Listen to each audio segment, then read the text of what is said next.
1976, President Gerald Ford made the first recognition of the Black History Month in USA, and ever since we have been celebrating the Black History Month.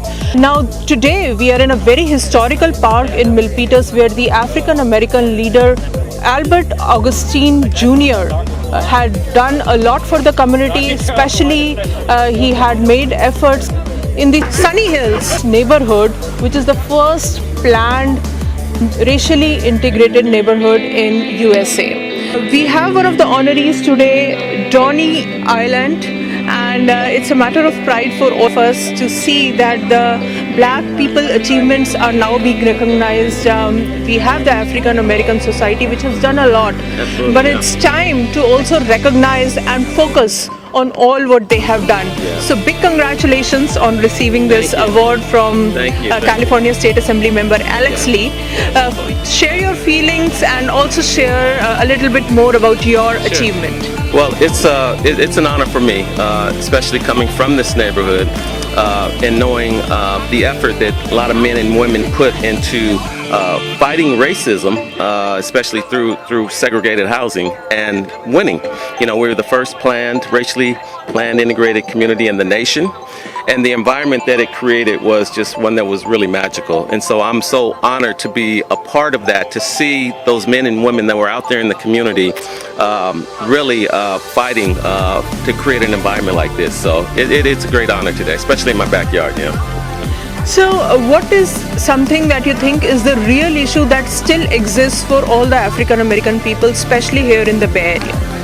You know, we're always fighting just for equal opportunities. You know, I mean, we don't want handouts. We just want opportunity, and I think that we're still fighting to try to achieve that in all levels of society. So I think that's why the fight continues. For me, it's personal because I got to witness firsthand people fighting racism and just we want equality, you know.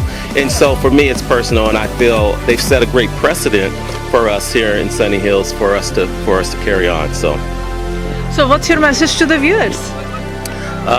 You know what?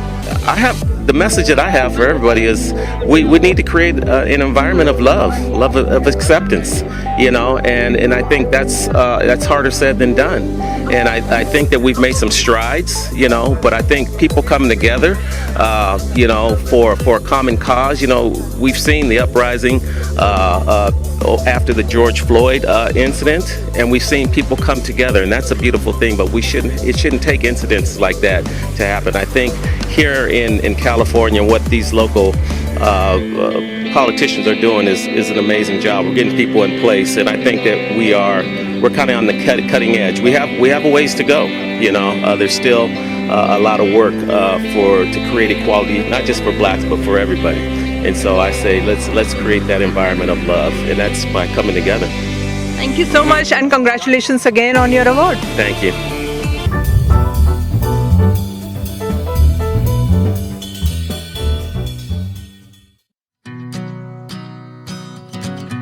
Donnie, he's a long-time Milpitas resident. Roots going back to the early 60s. He attended Thomas Russell Milpitas High School. He was able to experience firsthand the magical environment of the Sunnyhills Neighborhood. This is where you're at now. All right.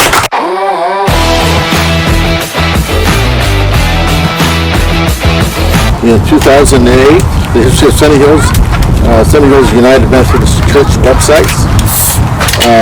He's all the stars aligned together. The executive producer, storyteller Ben Rhodes Jr. and historian Henry Nichols produced the films 54. How many of you seen that film? Yes! Yeah. Great. If you haven't, you need to. Donnie is the father of one daughter, Lorena. Along with his son-in-law, Kevin, we're blessed with his first grandchild. He just 3 years at Apple? That's 3.5 years. You get 3.